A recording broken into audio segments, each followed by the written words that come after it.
Welcome to Mayo Medical Laboratory's Hot Topics. These presentations provide short discussion of current topics and may be helpful to you in your practice. Our speaker for this program is Dr. Glenn Roberts, a professor of laboratory medicine and pathology and microbiology at Mayo Clinic, as well as a consultant in the Division of Clinical Microbiology. In this three-part series focusing on melanized fungi, Dr. Roberts describes the characteristics of melanized fungi, the steps necessary to identify the specific fungi present, and provide a visual overview of some of the common melanized fungi. Thank you, Heidi, for this introduction. This presentation will deal with the melanized or the Dermatitiaceous fungi. These are the pigmented fungi, and they have high concentrations of melanin or melanin-like compounds in the cell wall, sometimes even in the conidia, that cause the cells to be pigmented, where they're either pigmented or very deeply pigmented. They produce dusky brown to dark brown pigment and to black pigment in the hyphae or in the spores or the conidia. And these organisms can kind of be divided up into groups, the growing ones and the growing ones, and they're distinctly different. And the conidia vary in appearance from single cell all the way out to some that are multicelled. And you'll see go along them. I have more 5 or 6 cells. Some of the fungi in this group have both melanized and hyaline hyphae, and the rule is that they're considered if they have both of those. So the way you look at these organisms is to examine the hyphal growth. Look at it closely to see if you see pigmentation. Determine if it's slow growing or rapidly growing. Do this fairly easily. Put it under the microscope, take a look at it, look at the conidia, look at the conidiophores, look to see how the conidia are produced. And there may be a few times where you have to do some additional testing, but for the most part that's how you do it.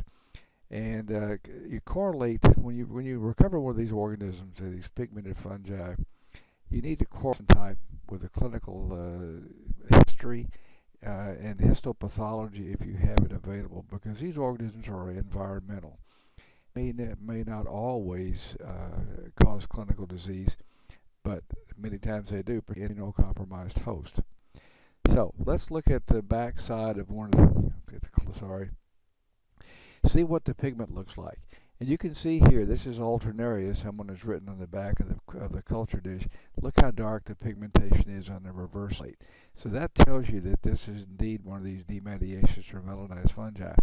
You look under the microscope and you see sometimes a culture like this. This happens to Aspergillus niger, and you know from before, niger it means black. Well, the spores here are, the conidia are dark black, and the conidiophore is dark black, but the hyphae actually are not pigmented. So this is not considered, but it turns out it's not. Here's the difference between the slow growing and rapidly growing moles in this group. You can see the colonies are on the left side of slow growers are compact and they're not very big. And they take weeks sometimes to grow. With the rapidly growing ones, you can see the culture dish gets filled in a few days. So there's no between these two groups. So we need to look underneath the microscope, basically, with this traditional approach to see what we can tell about how the spores are produced, what they look like, and so on. So we look to see what kind of cells are there. Well, with these pigmented fungi have cells that produce single cells. They may have a conidiophore that's produced in just a simple manner, where there's just a little conidiophore that's long or short. There may be a complex conidiophore that's twisted, turned, and produces different structures. Even sometimes with these fungi, you'll see that they produce black yeasts. And so we have to take all this into consideration identification. Once in a while, you see one of these Dermatitiaceous or melanized fungi that produce 2-cell conidias, not very often. More cells that are produced that are multicellular, there may be segments to them.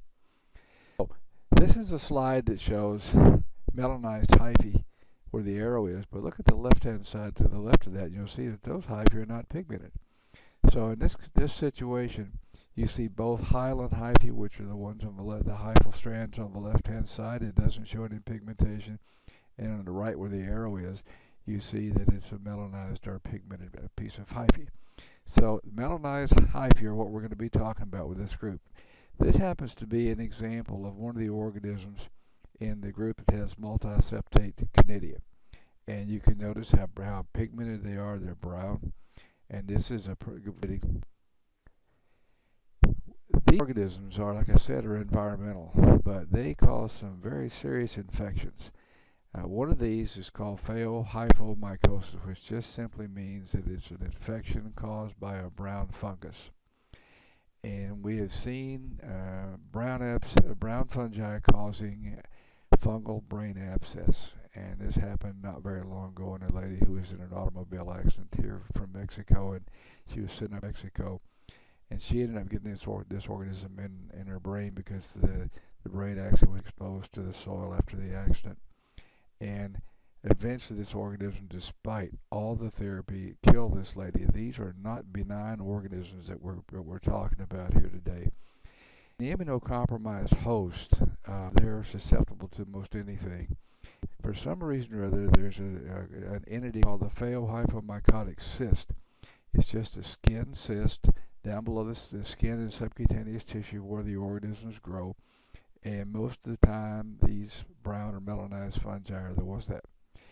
There's a group of an infection that's called chromoblastomycosis that's seen in the more temperate parts of the world, and it causes severe lesions in the skin, and these occur primarily in patients who have access to good medical care.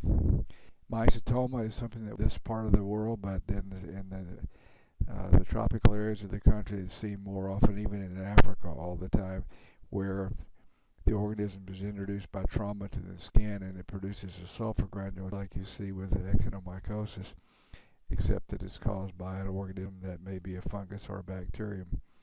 And then miscellaneous infections. Sometimes these pigmented fungi get into the bloodstream caused by a Lyme-related infection, and then sometimes they're in the tropical parts of the world. They're very superficial skin infections and even melanoma. So we'll start off with single-cell conidia being produced alone, single-cell conidia. Start off with, well, let me just say here that there's another group of these organisms that we're going to talk about that are a bit different than all the rest of them, and then we'll continue on to talk about in another series about the ones that are multicells. There's a group that produce single spores or even special structures that are totally different from anything else that you will see. And these overlap a little bit. So we're going to talk about these, and we'll talk about Nigrospora. And this organism produces kinetophores that are kind of clear. They're hyaline. They're not really pigmented. Produce short kinetophores that are inflated. I'll show you an example of that. But the most prominent feature is that they produce these jet black oval to elliptical horizontally flattened conidia. And what that means is, you think about a basketball, and if you try to flatten the basketball out a little bit from the top to the bottom, that's what horizontally flattened looks like. And you'll notice that when you see these. These are very smooth walled. They're produced on the top of these inflated kinetophores.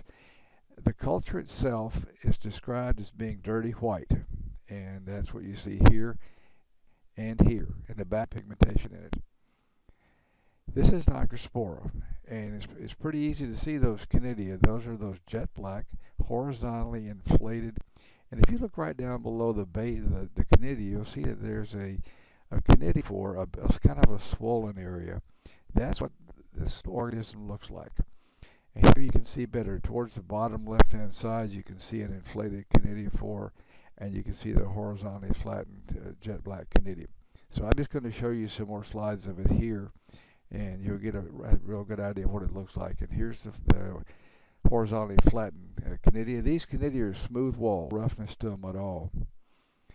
Here you can see the same thing. Unfortunately, this is something that we don't see all the time, but we talk about it because you might. And when you look at it, it depends upon the angle. If you look at it from the top, which is what we're doing here, it looks round. And so the moral of the story is you have to look at everything on the slide to get an idea of organisms and what they look like, because one or two fields might not tell you the whole story. Well, the next one is Aureobasidium. Aureobasidium is common ordinary mildew. This is the one you find growing on your shower curtain if you don't clean things very often. And it likes to grow in moist areas. It produces yeast-like canidia that arise in groups from hyphae that are down below the agar. And the older hyphae, as they age, begin to produce a dark pigment. And these look like arthrocanidia, the rectangular cells, and they're brown pigmented. And something that is kind of important to remember is that when the colonies first start to grow, they may resemble a yeast. And I'll give you an example of a trap you might fall into. We ended up having a culture one time that was nice and mucoid and kind of off-white, looked like Cryptococcus. And we could not identify it at that time, so we sent it away.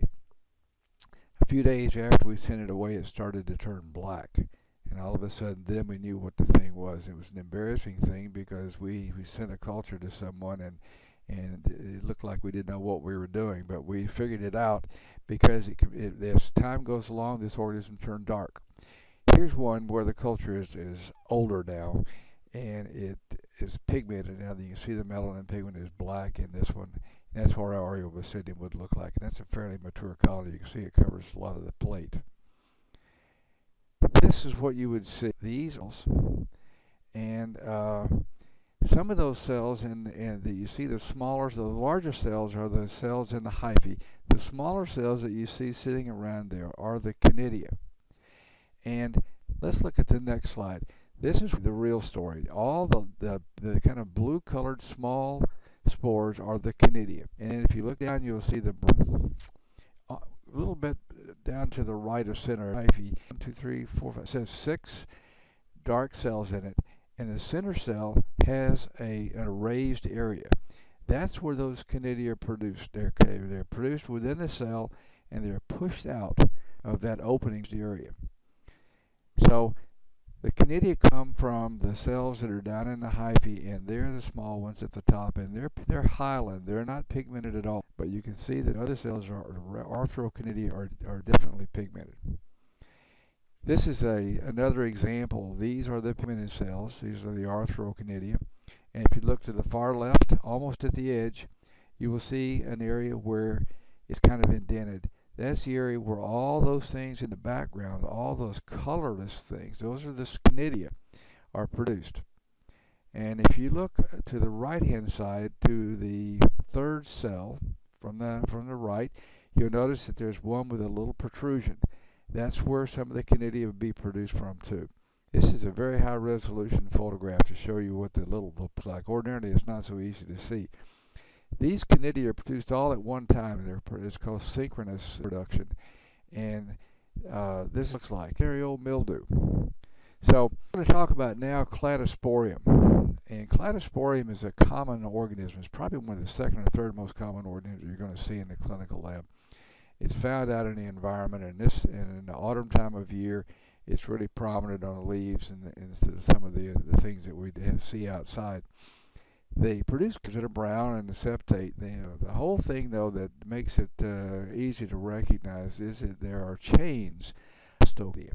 And these are spores. They're canidia. They're kind of oval shaped, and they're produced in long chains.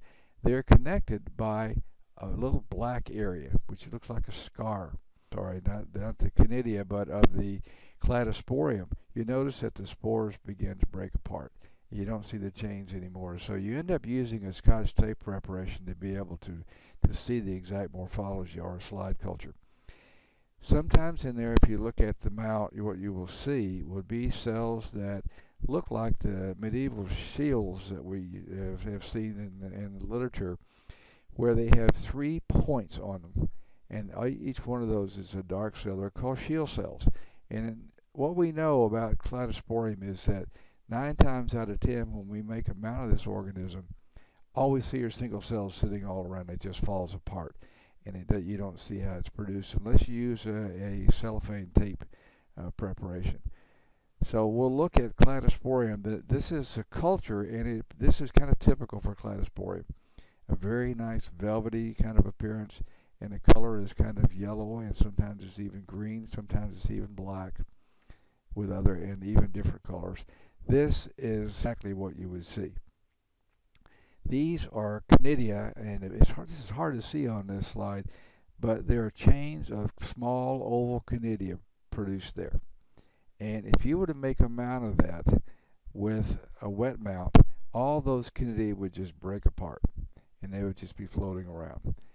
If you used a Scotch tape preparation, you would see something like this, but with a common variety that we see, which is called Cladosporium herbarum.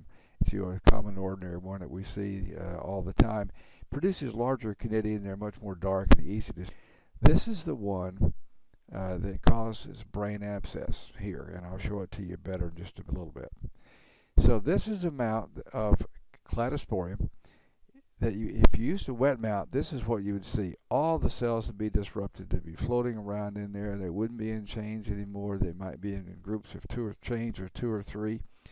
But what you notice in there is that some of those cells have dark areas where they're connected, called a disjunctor.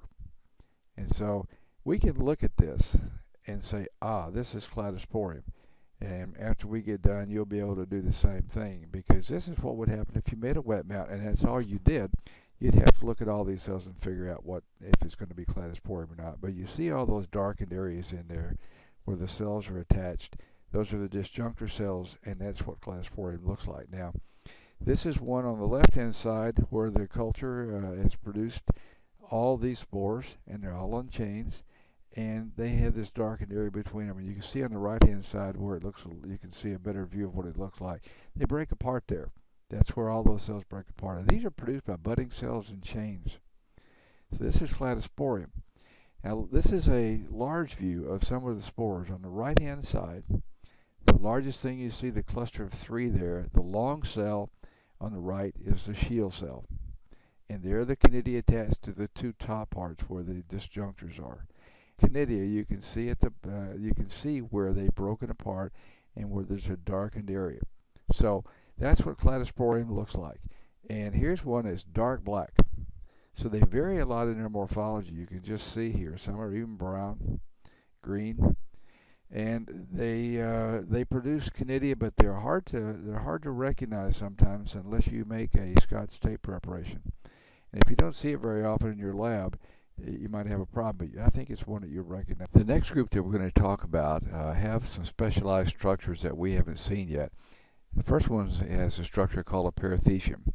And the perithecia are produced, and inside them are produced asci and ascospores. The asci are the structures that give rise to the ascospores. These are the sexual spores. So you're looking at a product of sexual reproduction here with this organism. And the name of the organism is called Chaetomium. And you'll see what I'm talking about in the next few slides.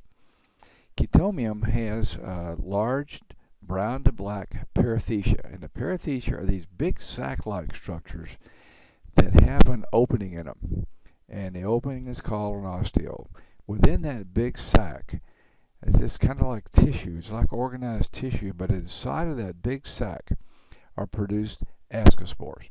And sometimes we call these big structures, these perithecia, ascocarps, because they just produce ascospores. It is covered with these dark interwoven hyphae, and there are a lot of spikes sticking out of this thing, and those spikes are called setae, S-E-T-A-E. And if you were to kind of push on one of these organisms with a pencil eraser when you're looking underneath the microscope, it would pop open, and they would what you would see would be these ascospores coming out that are kind of lemon-shaped, and these are the product of sexual reproduction in this group. Now, this organism is one that I bet you've seen before, not necessarily underneath a microscope. Have you ever been in a furnace room or in your storeroom or someplace and you have some newspaper laying on the floor? It's been there for a while and the cement gets moist. You'll see that it's starting to turn a little bit black. You notice that there are black spots all over the whole thing. Well, this is what Chaetomium does. It grows on paper. That's one of the sources. It grows on lots of things out in the environment, but in our common environment that we have at home, this is what you see growing on an old newspaper. It doesn't have a lot of dark pigment on the back, but you can see that on the top here, some black dots. So we'll get to see what they are. This is the culture. It does have brown pigmentation to it, so it's a melanized fungus. And you look at it underneath the microscope, and it looks bizarre. It looks like something you've never seen before. Almost looks like some sort of insect or something. But there are the black sacs. Those are the Parathecia. And you see all those stiff hyphae coming off of there. Those are the setae. And inside those structures are ascospores. This is a larger view just showing you what they look like. And there's an opening in each one of those things where those ascospores can come out, and that's the osteole. Here's a large one, a large view of one here. You can see the spine sticking out, the setae sticking out of there. It's difficult to see the opening. These stain very darkly, and they are black. So it's hard to see the osteole in there. But if you look on the left-hand side there are some there. I don't see anywhere where the osteole is present. But on the right-hand side, we superimposed what the ascospores look like. They're kind of lemon-shaped. When they pushed out of that parathecium, this is what you would see on the right-hand side. The next slide shows you the same thing, except they're brown and they're a little bit larger view. This is what they look like. And so the only way you're going to tell what chaetomium looks like for sure is to look at the structures underneath the microscope and then to find those ascospores coming out of there. And if you don't see the ascospores, you end up just kind of having to push on them with a pencil eraser on top of the cover slip or the Scotch tape to push them out. And then you'll see them without any problem. The next organism has an entirely different structure. It has one of these big sac-like structures too. It kind of has a beak on it. And rather than produce ascospores inside of it, it produces conidia, the product of asexual reproduction. And that's a unique way for this organism, and for any organism, to produce conidia inside of a sac-like structure. This also has an opening on it. Now, these structures are called pycnidia, and the organism's name is Phoma. And Phoma has a little bit of pigment to it on the culture when you look at it.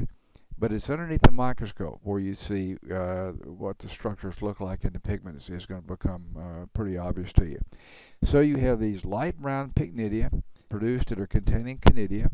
There's an osteole present where they can be pushed out. And the conidia are kind of oval to elliptical and colorless and single-celled. This is Phoma. This is the pycnidium you're looking at, and at the very tip top of the thing, what you see is the osteole, that beak-like area, and the conidia are produced and pushed out of that osteole. On this slide, you can see that the conidia are much smaller than ascospores. They look the same as most conidia, and they are produced on structures inside the cell. If you pop that open, you can see all of that. But this is what Phoma looks like.